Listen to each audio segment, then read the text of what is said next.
Good morning दोस्तों। जैसा कि आप सब जानते हैं 1 फ़रवरी 2025 को जो हमारा फाइनेंस बजट आया, निर्मला सीतारमण जी ने पेश किया था पार्लियामेंट में, उसमें काफ़ी ज़्यादा चेंजेस किए गए हैं। उसमें से सबसे बड़ा चेंजेस तो जो मार्केट में अभी चल रहा है, जो 12,75,000 तक सैलरीड पर्सन के लिए टैक्स बिल्कुल नील कर दिया गया है, उस पर कोई भी टैक्स पे नहीं करना है। और अदर देन सैलरीड पर्सन के लिए 12 लाख तक कोई टैक्स नहीं है।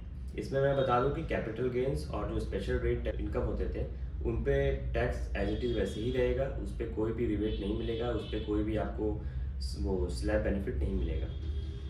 नेक्स्ट हम आते हैं कि काफ़ी ज़्यादा स्लैब में भी चेंजेस हुए हैं। लाइक हाईएस्ट टैक्स स्लैब जो 15 लाख का हुआ करता था वो अब बढ़ा करके 24 लाख कर दिया गया है।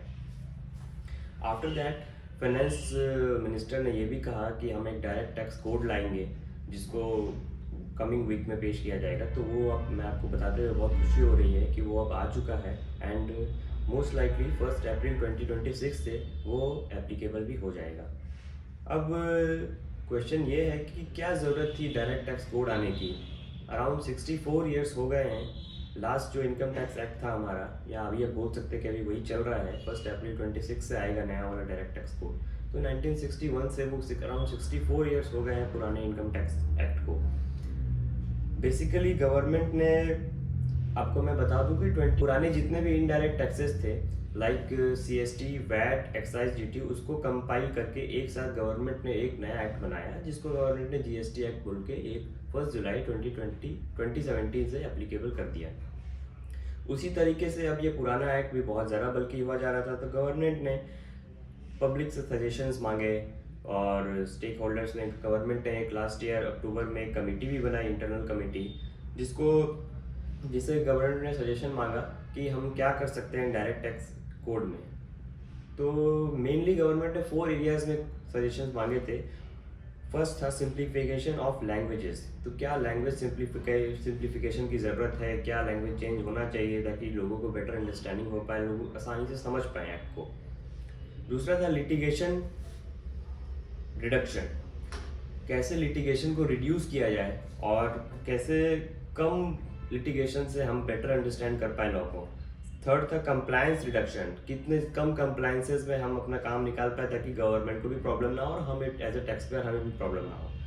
फोर्थ था ऑब्सोलीट प्रोविजन, बहुत सारे एक्ट, पुराने एक्ट में बहुत सारे प्रोविजंस ऐसे थे जो कि ऑब्सोलीट हो चुके थे, उनकी कोई रिक्वायरमेंट नहीं थी, तो उनको हटाने के बाद भी गवर्नमेंट ने सजेशन मांगा कि उसको कैसे हटाया जाए, कौन से वैसे प्रोविजंस है जिसको अब हटा देना चाहिए, वो ज़रूरत नहीं है। तो फाइनली क्या हुआ, गवर्नमेंट के पास अप्रॉक्स 6500 सजेशंस आए गवर्नमेंट के पास, जिसको फिर मद्देनजर रखते हुए पार्लियामेंट में गवर्नमेंट ने अनाउंस किया कि हम एक नया डायरेक्ट टैक्स कोड लाएंगे जो कि फाइनली अब आ चुका है और उसकी एप्लीकेबिलिटी है 1 अप्रैल 2026 से। अब हम बात करते हैं तो क्या चेंजेस आए हैं, क्या चेंजेस गवर्नमेंट ने प्रोड्यूस किए हैं, उसमें क्या अच्छा है क्या बुरा है, वो हम एक हाईलाइट देखेंगे। उसके बाद आने वाले वीडियोस में हम ये भी देखेंगे कि प्रोविजन वाइज बेयर एक्ट हम पढ़ेंगे, उसमें क्या चेंजेस आए हैं, क्या गवर्नमेंट ने बोला है, एक्चुअली क्या गवर्नमेंट ने लिखित में दिया है, उसको हम लोग 1 बाय 1 डिस्कस करेंगे। तो चलिए आते हैं अब क्या चेंजेस हैं। तो पॉइंट नंबर 1, सबसे पहले तो मैं बताऊँ आपको कि नंबर ऑफ पेजेस कम कर दिए गए हैं। पुराने वाले एक्ट में 823 पेजेस थे, नए वाले एक्ट में 622 पेजेस हैं। नए वाले एक्ट में सेक्शन है 536, शेड्यूल्स हैं 16 एंड चैप्टर्स हैं 23। फर्दर एक नया टर्म आप कह सकते हैं, नया टर्म अनाउंस किया गया है जिसको टैक्स ईयर बोलते हैं। अर्लियर वहाँ पे क्या था पुराने वाले इनकम टैक्स एक्ट में कि प्रीवियस ईयर और असेसमेंट ईयर का कॉन्सेप्ट था, जिसको हटा करके, इसको स्क्रैप करके गवर्नमेंट ने टैक्स ईयर का कॉन्सेप्ट कर दिया गया जो इंटरनेशनली भी यूज़ किया जा रहा है। अब सपोज हम समझते हैं कि टैक्स ईयर होता क्या है। सपोज आपने अपनी इनकम अर्न की है 1 अप्रैल 2023 से और उसके बाद आपकी जो फाइनेंशियल ईयर क्लोज होती है 31 मार्च 2024 को। तो ये जो पीरियड है जिसमें आपने अपनी इनकम अर्न की है, इसका टैक्स का डेडलाइन, जो टैक्स हम पेमेंट करते हैं वो डेडलाइन एज इट इज़ है, उसमें आपको घबराने की कोई बात नहीं है।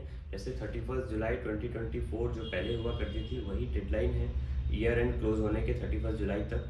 तो ये जो पीरियड है 1 अप्रैल 2023 टू 31 मार्च 2024, इस पीरियड को गवर्नमेंट ने टैक्स ईयर बोल दिया है। थर्ड पॉइंट है टैक्स चार्टर में क्लियरली अब गवर्नमेंट बता रही है कि टैक्स पेयर की क्या राइट एंड रिस्पॉन्सिबिलिटीज़ है। तो ये बहुत अच्छी बात है टैक्स पेयर के एंगल से कि उनको अपनी राइट्स और रिस्पॉन्सिबिलिटी के बारे में पता हो। फोर्थ पॉइंट है कैपिटल गेन को लेकर के। Capital gain pertaining to market link debentures, उसका रूल स्पेसिफाई किया गया है, उसका रूल को थोड़ा सरल बनाया गया है जिससे समझने में बेटर अंडरस्टैंडिंग हो। अब हम लोग आने वाले वीडियोस में ये भी डिटेल में देखेंगे एक्चुअल में रूल्स में क्या बदलाव किए गए हैं। तो फोर्थ पॉइंट जो कि मेजर पॉइंट है जिसपे बहुत दिन से चेंजेस आने की प्रॉब्लम वो फेस किया करते थे टैक्स पेयर, उसके रूल्स को सिंप्लीफाई किया गया है। Capital gain pertaining to market link debentures. Point accountant का डेफिनेशन, इस पे काफ़ी ज़्यादा चर्चा हो रही थी हमारे सीए फ्रेटर्निटी में कि अकाउंटेंट्स के डेफिनेशन में ICWA जो CMAs होते हैं और जो CS होते हैं कंपनी सेक्रेटरीज, उनको भी इंक्लूड कर दिया जाएगा। बट नहीं, ऐसा नहीं हुआ है। मैं आपको बता रहा हूँ कि जो CS पहले भी ऑडिट करते थे उनको ही ऑडिट का राइट है। ICWA को और CS को, कंपनी सेक्रेटरीज को अभी भी अकाउंटिंग के डेफिनेशन में इंक्लूड नहीं किया गया है न्यू डायरेक्ट टैक्स कोड में।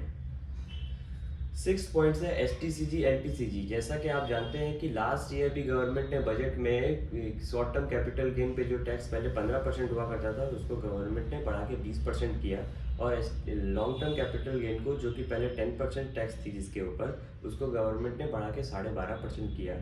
उस पर कोई भी चेंजेस नहीं है, वो एज इट इज़ वैसे ही रहेगा, वो अभी तक तो वैसे ही है। और इस पर ये आप जान लो कि जो 1 लाख का एग्जम्पशन हुआ करता था लॉन्ग टर्म कैपिटल गेन में, वो भी बिल्कुल वैसे ही है। Next point number 7, old regime new regime, जो भी 2 रिजीम थे वो कंटिन्यू रहेगा। डायरेक्ट टैक्स कोड आने से कोई भी रिजीम नहीं हट रही है। अभी तक तो गवर्नमेंट ने कुछ भी अनाउंस नहीं किया है। फर्दर अगर कुछ चेंजेस आएगी तो वो हम अपने चैनल से आपको अपडेट करते रहेंगे। पॉइंट नंबर 8, ये लॉ जो है डायरेक्ट टैक्स कोड जो है वो 1 अप्रैल 2026 से एप्लीकेबल होगा। पॉइंट नंबर 9, इसमें कोई भी स्ट्रक्चरल चेंजेस नहीं है, ये जस्ट एक सिंप्लीफिकेशन ऑफ लैंग्वेजेस। जो भी आपका ऑब्सोलीट प्रोविजन था उसको हटाया गया है, लॉ को सिंपल बनाया गया है, आम आदमी समझ सके उसके लिए लाया गया है। तो ऐसा नहीं है कि कोई नया टैक्स लगाया जाएगा इसके ऊपर। जो भी पुराना इनकम टैक्स था आप मान के चलो वैसा ही है, बस कुछ वैसे चीज़ें हैं जो कि लॉ को बल्कि बना रही थी। इररिलेवेंट प्रोविजंस थे जो ऑब्सोलीट हो चुके हैं या फिर लिटिगेशन क्रिएट कर रहे हैं, उनको हटाने की बात है और बेटर तरीके से प्रेजेंट करने की बात की गई। तो ये कुछ मेजर चेंजेस थे जो मैंने आपसे आज डिस्कस किए। अब आने वाले वीडियोस में हम 1 बाय 1 सेक्शंस को बेयर एक्ट को डिस्कस करेंगे, और टिल देन हमारे साथ बने रहें। Thank you, bye bye.